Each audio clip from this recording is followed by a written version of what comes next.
He was a man who spent 18 years saving lives.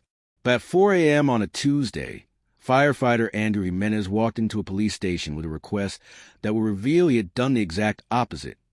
Mayra was a beloved third-grade teacher at Wilshire Park Elementary School in Koreatown, known for her infectious smile and unwavering dedication to her students. Andrew was a respected firefighter-paramedic with the Glendale Fire Department, where he had served since April 2008. The couple had been married since November 2014, and from the outside, their life together appeared stable and unremarkable. On the morning of January 21st, 2026, at approximately 4 o'clock, Andrew Jimenez walked into the Los Angeles Police Department's Northeast Community Police Station in Glassell Park, about 10 miles from his home. He asked officers to conduct a welfare check on his wife, claiming he'd been unable to reach her and was worried about her safety. Officers responded to the residence on the 5600 block of Satsuma Avenue. What they discovered was not a woman who had simply failed to answer her phone. Instead, they found Mayra Jimenez's body. She had suffered fatal blunt force trauma injuries and was pronounced dead at the scene. The initial assessment suggested she had been brutally beaten. Investigators found an axe at the scene, which they believe had been used to end Mayra's life. The peaceful facade of this marriage shattered in an instant. This was not a random act of violence or burglary gone wrong. This was an incident of domestic violence between two people who had shared a life together for more than a decade. The man who had requested the welfare check, the man who was supposed to protect others as part of his sworn duty as a firefighter, was now the prime suspect in his wife's murder. Andrew Jimenez was detained at the scene and taken into custody. Lieutenant Guy Golan of the LAPD stated that this appeared to be an isolated incident of domestic violence between cohabitating adults. There was no threat to public safety, as the individual they believed responsible was already in custody. Andrew was booked on suspicion of murder and held on $2 million bail. The Glendale Fire Department was notified that one of their own had been detained. Andrew, who had been considered a distinguished firefighter and had recently been promoted after helping battle the devastating Pacific Palisades fire, was immediately placed on administrative leave. Fire Chief Jeff Brooks released a statement expressing condolences to the victim's family. But what could have driven a man who spent his career saving lives to allegedly take the life of his own wife? The answer, according to Andrew's attorney, lay in the pages of a diary. Attorney Jose Romero issued a statement that sent shockwaves through the investigation. The individual who we have in custody over at Northeast Station does appear to be responsible for the incident, and he appears to be in a cohabitating relationship with our victim. According to Romero, his office was in contact with law enforcement regarding a diary allegedly written by Mayra Jimenez. This diary, Romero claimed, was read by Andrew moments before the homicide. The contents of that diary, according to the attorney, verified infidelity by the decedent. In other words, Andrew had allegedly discovered evidence that his wife was having an affair just minutes before Mayra was killed. This defense strategy of blaming the victim for her own murder by pointing to her alleged infidelity would become a central element of the early narrative.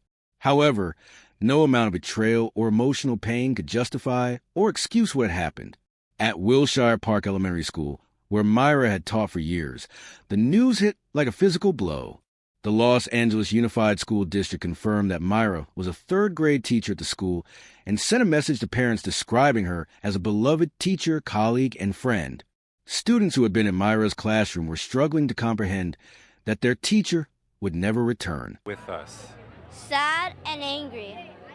Why are you angry? What the husband did. And I did not like him.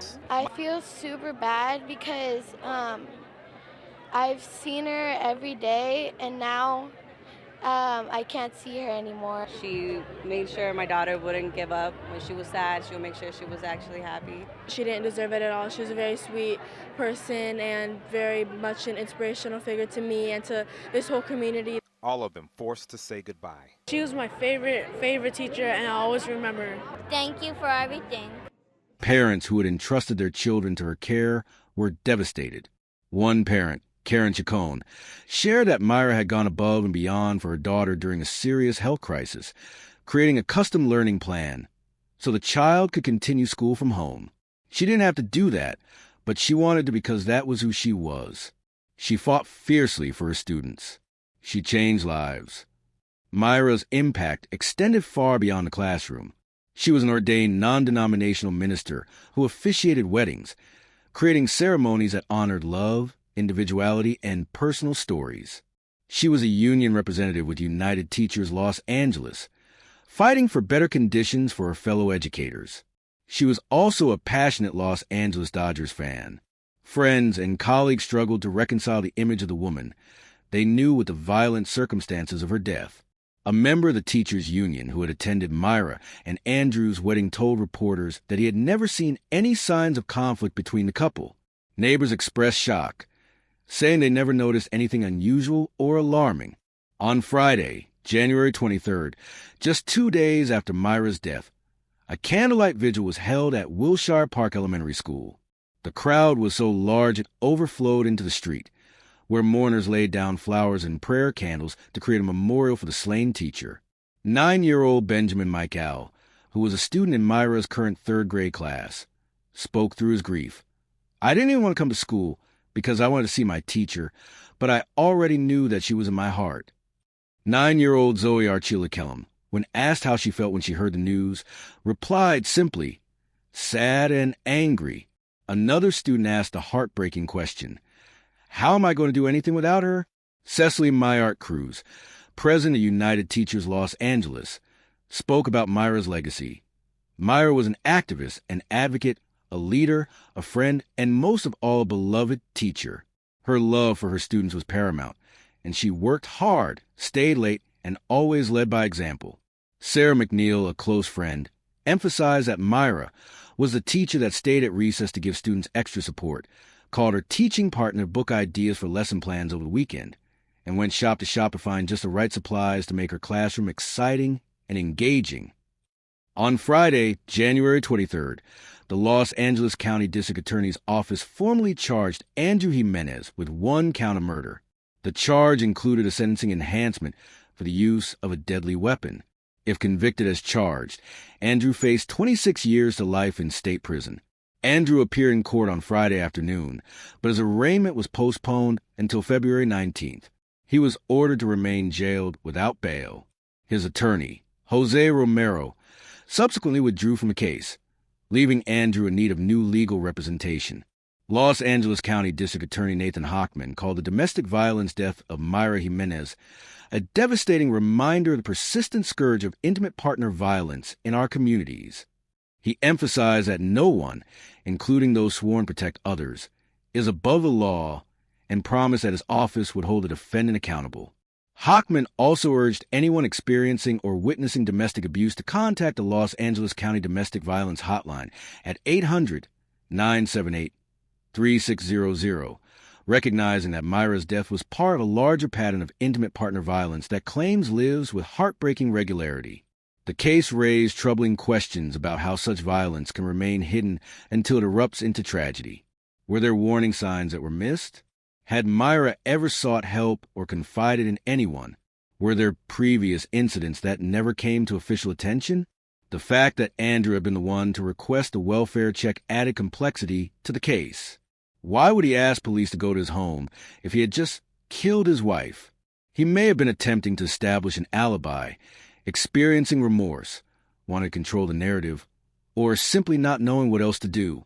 The defense's initial strategy appeared to center on the alleged diary and the claim of infidelity, perhaps attempting to argue for a lesser charge by claiming this was a crime of passion. However, this strategy carried significant risks. Even if the diary existed and contained evidence of an affair, this would not constitute a legal defense to murder.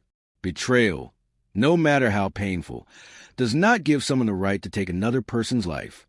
The case served as a stark reminder that women are more likely to be killed by intimate partners than by strangers. According to data from the Centers for Disease Control and Prevention, intimate partner violence accounts for a significant portion of homicides of women in the United States. For Mayra's family and loved ones, the pain of losing her was compounded by the violent nature of her death and the fact that she had allegedly been killed by the person who should have been her protector. They would have to navigate not only their grief, but also the complex emotions that come with losing someone to intimate partner violence. The fact that Mayra was a teacher who touched so many lives meant that her death would reverberate through an entire school community. Children who had been in her classroom would carry the trauma of losing their teacher to violence. Parents would struggle to help their children process this loss. Fellow teachers would grieve a colleague while confronting their own vulnerability. As the case moved forward, investigators examined all aspects of Andrew and Mayra's relationship, reviewing financial records, phone records, emails, and text messages. They interviewed friends, family members, colleagues, and neighbors to build a complete picture of the couple. The medical examiner's report would detail the nature and extent of Mayra's injuries, helping to reconstruct the sequence of events.